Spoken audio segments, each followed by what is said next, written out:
Hi, everybody, and welcome to a Facebook Live here. It's Danny Bader. And I like to drop in on these Facebook Lives and give you some things to consider that might help you, especially through this difficult time. Hi, everybody, it's Danny Bader, and dropping in here to give you some things on Facebook Live that may support you through this difficult time and through this wonderful journey called life. I'm also going to use this video as a podcast for our Back to Life podcast. So when I do those most times, as you've seen, I really like to go out and I like to have people next to me in person rather than do them through some type of Zoom video. So given that we're social distancing right now, I was kind of thinking, who could I get for a Facebook Live and for another edition of our podcast, Back to Life? And lo and behold, I was very lucky that I got this young lady here to spend a few minutes with me, Lizzy. So Lizzy, welcome to our Back to Life podcast. Thanks for having me. Oh, it's my pleasure. And why don't you tell folks a little bit about who you are? Who is Lizzy? So I'm 19. I live in Kennett Square my whole life. I am now a freshman at University of Pennsylvania on the cross country and track and field teams, studying biology and nutrition science, and absolutely loving my first year there. Have no complaints, and it's really my favorite place on earth. Good. But you're not there now. I'm not. No. You're not there now. So I had the pleasure of going to Aruba in March, and I was down there. I had to do some work. That was tough, right, at the Marriott and the Ritz-Carlton down there. And when I was down there, I got a text from my wife, and it said, "Can you talk?" Now, you all know that when you get a text that says, "Can you talk?" there's usually not some good news coming after that. So I said, "Give me a couple minutes." I called her, whatever. And she said to me, "University of Pennsylvania has closed school for the rest of the semester.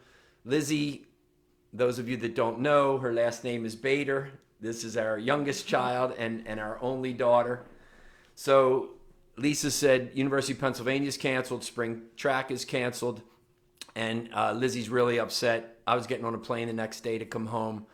So I thought I would spend some time talking with Lizzy and letting her share some of her insight in how she, as a 19-year-old, has dealt with the difficult time that we have right now with this COVID-19 virus.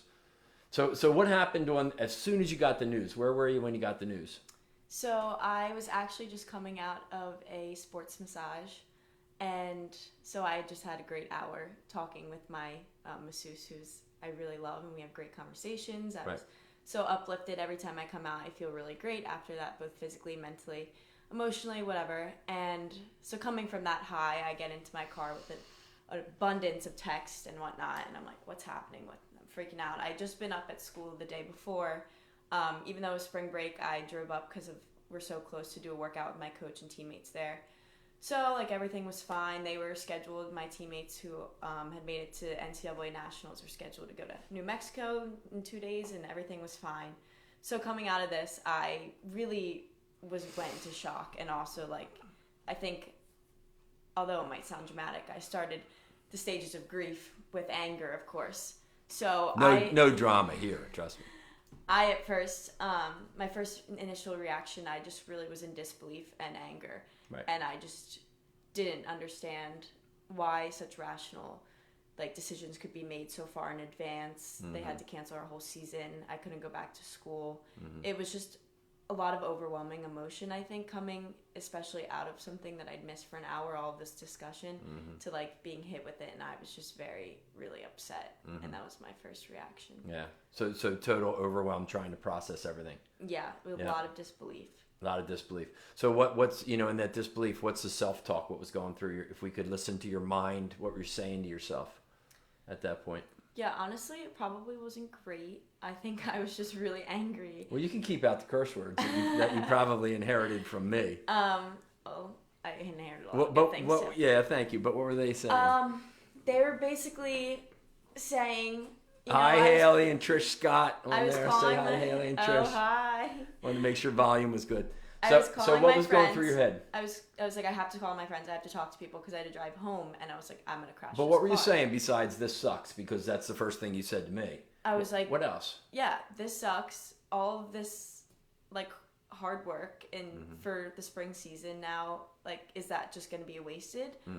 Like, how is school going to work? How is practice going to work? Am I not going to see my friends now? Can I try to visit them? I'm going to go up and visit them. Like, Sure. we were trying to make other plans. Oh, we'll go back to Philly. I'll stay with upperclassmen if I get kicked out of my dorm, and just But really a lot of negative energy, right? lot, In the yeah. beginning, a lot of the processing. So then what happened the next couple of days? When you came home. Yeah, And I then was what home was because happening? of spring break, so we were Right. already home. But so that was on a Wednesday, I guess. And that next day, Thursday, my mom, Luke, and I were supposed to go to the Big East tournament in New York, which I looked forward to for so long because it was my first year going when my brothers had gone and experienced it, and I was really excited. So we were planning on leaving that Thursday morning to head up to New York, and instead I actually went up to Philly to completely clean out my dorm room and move out and say goodbye to college for this semester. Right. So first couple days, first couple weeks for all of us, right? And this was a little bit of shock, a little bit of that negative self-talk, disbelief. Do you think you did at some point, did you surrender to this whole thing? I think Because in the absolutely. beginning you were kind of fighting it, right? This sucks. I remember you told me we were going to protest. We're going to write letters to the president of the University of Pennsylvania. They don't know what they're talking about. They're stupid. And I'm like, well, the president of the University of Pennsylvania is not stupid. But Yeah. I get it, right? But then, so one of the big keys in resilience is the ability for us to surrender, right? And many of you liked when I talked about you got caught in a riptide in the ocean.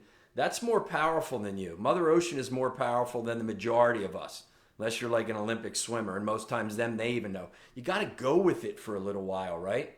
And surrender, not from a place of weakness. To surrender is the definition, is to cease resisting that which is something stronger than you. So in some cases in life, we're not going to surrender. We're going to fight like hell, right? But we have to recognize the bigger forces, and you did that. So what was that transition like when you finally said, okay, I got to kind of give into this? What happened there? So, yeah, I definitely thought that this was a time where I could be stronger and kind of fight for what we believed. And then I think my resistance, my lack of resistance and the ability to surrender really stemmed from gratitude, because I kind of changed my perspective after a few days passed and things were getting severely worse, and I realized, wow, like I was really overreacting. There are people in this world who are really being affected by this. This isn't just, oh, school's canceled. So it turned in when I had like really kind of gotten over the anger and really could like stop being selfish and having the negativity. I really just put in perspective the view of the world, and I was like, things are a lot worse for a lot of other people because of Corona, but also because of just life. Like some people don't even have the ability to go to college or to do athletics. And I was like, wow, I just really have to step back and be grateful that I'm still here and that I have a loving family and house to come back to, whereas a lot of people didn't have that. And 3 more years, right? Right. And 3 then more I, years of college. of course, put in perspective all my seniors. Even the seniors in high school, thinking how this is going to be the best few months of their life is taken away from them. So I was kind of in an ideal, optimal spot. Everyone is in the same, like everyone's going through it. So it's really something you can't control. Like your Instagram today, like it's out of your hands. So I just realized, like, okay, now I got to take action. I got to work with what I have, and I got to make a plan, because as a person, I just have to function with structure and a plan. And I took what I couldn't control and made something that I could control, I think. Right, got it.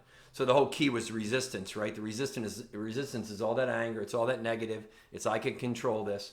And then the resilience, which is our powerful capacity to move through tough times. Resilience happens when we remove resistance. So my hope, my trust for all of you watching right now is you've gotten to the surrender phase 3-4 weeks into this.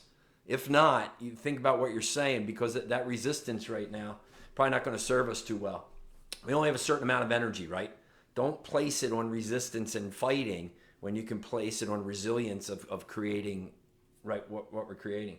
So what did you do? You went into mode there, right? What did you do? She tried to take over my office, and that was not going to happen. I knew if this Part-time. whole online school thing was going to happen and everything, I had to set up something because I just know as a person I can't focus in my room. I would get nothing done, and it's just not a good way to be. Right. So, fortunately, a few years back, we actually a little redid the basement per my requests.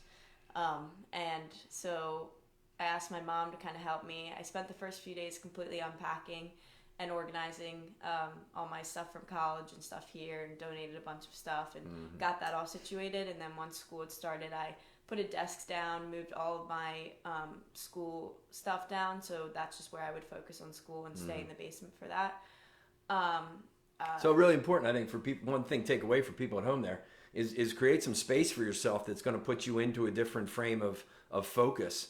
You know, whether it's an office, whether it's a kitchen table, but somewhere create some space that supports what you need to do in that space. You know. Yeah, absolutely. And I think it's cool how you've done that. That's different with no distractions, and that kind of mimics your normal routine. So like my desk in my dorm room or somewhere I was familiar with studying, where I could get things done and stay concentrated and separate that from like a distraction or right. And I bought you a candle because every good workspace should have a candle or at least a few sea candle. Yeah. So you're down there and you're working now. And what's the thought around track and cross country? How did you what are you doing now? Because you're already spring track and pen relays and all that good stuff. Ivy League championships. Yeah, this was probably one of the hardest points also to kind of tackle. But thankfully, I have like the best coaches and team, and everyone there supporting you and being there for you, and knowing we're a family and we're all in this together. So my coach has been so gracious. I've been so gracious for my coach to completely write up like a training plan for the next few weeks. So they kind of gave us the flexibility. If you wanted to take a few weeks down to rest, get your body back up, if you wanted to start training for cross country, or if you wanted to continue what we would be doing, training for track. At this time, like in the beginning, we didn't know if there's hopes for summer meets or whatnot. So I was like, you know, I love what I do. That's why I do it. So I'm going to continue with what would have happened, because through this whole thing, my main goal is to create a sense of normalcy. And I liked where I was going. I liked how my fitness was improving. So I was just going to stay on track. So I've been working out every day. So kind of just like the same schedule I would be doing at school, just a little more lonesome. But this is not really normal, right? No. So I think it's normal. You know, a lot of that phrase is going around right now where people are going, you know, this is the new normal, and you got to get used to the new normal. And I'm thinking to myself, I'm like, my investments are down 30%. That's not normal. I haven't been to Mass and received the Eucharist in a month. That's not normal. Our dear niece's wedding has been pushed back 2 times. That's not normal. I'm in a house with just Lizzy and Lisa. No complaints, of course. And that's not normal. And my business, which is going out and speaking and having workshops for people, I don't know when I'm going to do that again. So that's not normal. So when people say you got to get used to the new normal, I'm calling bullshit on that. This is not normal, and this is not the way that I believe these things will stay. You know, right. So I get it. You have to be adaptable and all those things. Absolutely. But you know, when I talk about surrender, I don't want you to accept this as the new normal. We will get through this with the medical minds we have and the leaders in this country and all. We'll get through this. So yeah, how do you think about the other side of this? I mean, will you ever run in Franklin Field again, or is this over? No. Yeah. I agree with you. I think for the time, of course, this is not normal, and it shouldn't be normal, and you shouldn't have that mindset, because we're always envisioning the future and trying to work towards bigger goals of like optimism and positivity. But I think for now, I do have to focus on creating things to be as normal as they would have been, in order of maintaining a schedule, staying fit, staying up on schoolwork, and just like living your best life despite the circumstances. Yep. However, looking forward, I think that you just have to, there's so much uncertainty that you can't really put negativity towards it, because you just don't know what you're being negative towards. So really your only option is just to be hopeful, because the world is not going to go like this forever. No. So each day, I think, not even each day, because they get jumbled together. But I think you just really have to like use your support system. So reach out to your friends and family. There's so many ways, thankfully, with technology now. And seeing their faces reminds you of just like how one more day closer we are to returning to the normal. And I think you just have to be really thankful for everyone who's on the front lines and experiencing this day to day and working for us. And I think you have to respect that and really, really social distance and do what you're told to do, because without that, you're just like really halting it. Yeah. So I think Lizzy makes a key point there I wanted to kind of break down that whole thing of the new normal for you and maybe challenge how you're thinking about that. I did a great interview with a buddy of mine, Chick Kelly, and he said one time, Chick had a real bad tragic ice hockey accident when he was a freshman in college that left him in a wheelchair. And you go watch that podcast. He's a tremendous inspiration. But I remember Chick tells the story, and he said when they took the trach out of him when he was in the hospital, and he said, man, I can get up now. I can move around. I can go to physical therapy. He said, I was going to go live my life as close to as it would have been if this didn't happen. And that's kind of what Lizzy just offered to all of us right now. How can we go live our life as close to what we imagined it would be if coronavirus didn't happen for 3 months, 4 months, 5 months? So it's not disregarding that. It's not unicorns and rainbows and positive thinking, oh, this is okay. It's not okay. But we have to figure out how to move through it. Yeah. So I think what you want to do is think and say, what did the rest of my year look like? Prayerfully, this thing starts to wind down in May, June. I know there's all kinds of different opinions about it. But what I'm doing and what Lizzy's doing, and I would offer you to do, what's the second half of your year look like? If you have a really good 6 months at the end of this year, July through December, having gone through this, what's that look like? And then get focused on that, what needs to happen. So that's where all the action comes in. That's where all the schoolwork comes in. That's where all the exercise and the nutrition. That comes in for me, marketing the second edition of the book and webinars and all. How do I still drive my revenue in my business, which just shriveled up almost? Well, I had a vision for revenue for this year, and you gotta kind of keep that, right? Yeah. So it's not creating the new normal. I would say it's about figuring out how you can continue to produce what you wanted to produce in your life. Yeah. Within your control. I think you shouldn't make excuses for this, and I think your goals shouldn't change. They're just being postponed. I think I'm drawing a lot of inspiration from a lot of the words of the Olympians, especially pro runners, because that's what I'm following. I've just been really amazed by their positivity and them saying, yeah, this isn't what we planned for, but it's not canceled. The Olympics aren't canceled, just like life's not canceled. It's just postponed. So they're doing everything they can to be prepared for when the time comes that they can lace up and hit the track. Who said that? Life's not canceled. I like that. Is that one? Who's that girl you follow, that runner? That's me. I like that. Life's not canceled. Right on. You said it. But I'm stealing that one. But I really do think that, really have been inspired by them, that you got to be prepared for the next opportunity you can race. But then I've also taken that, a lot of things I learned from running to whole life. So you got to be prepared for anything that's going to come. It's just going to come to fruition a little later than you planned. You got it. Cool. So I asked Lizzy, what other challenges have you had in life when we're talking about the interview a little bit here? And she said, well, not too many, really. And I said, well, I remember you fell off that balance beam a few times when you were 11 years old, and the world was over. Life as we knew it ended. But she had some wonderful coaches to get her back up on the balance beam, right?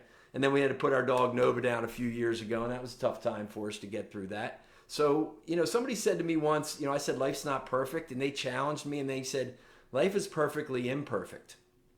If there's not imperfect times, there's no growth. So if everything is normal, chances are there's not a lot of opportunity for us to grow. So it's in these times of challenge and where we have to be persistent and move through them. That's where the growth happens. So I also want everybody, look, how are you going to come out of this? I just talked to one guy today. He's down because he has more time now. He's doing more working out. He's down 12 pounds. It's in a month. He's a great guy, married, couple kids. He's figuring it out with his wife, and the kids are at home. Yeah. And he said, man, I'm coming out of this down 20 pounds. And I'm like, you get what you focus on, my friends, Yeah. So what 3 things would you offer to anybody out there, students, your teammates, anybody at all that's just struggling through this? What are 2 or 3 things that they should start to focus on? I think one, which I touched on, is the main point for me is to really change your perspective, and have and really be grateful for what you have, because odds are you're a lot luckier and just living a lot better life than other people. So you should really be grateful for all that you have, your health, your family, whatever you have. It's just really like I would focus on that to inspire you to do every day and live every day like as you should, because my one favorite quote too that I touch on is, I don't have to, I get to. So you should really just be mindful of that and focus on that to go forward. I think that's my main thing that helps me. I think the second one, which I've so gratefully inherited from you and everything you teach me, is to have your vision. I know he talks about it a lot on here, and people may be like, oh God, again. Yo, but I swear. All right, we're finished. Thanks a lot for joining us.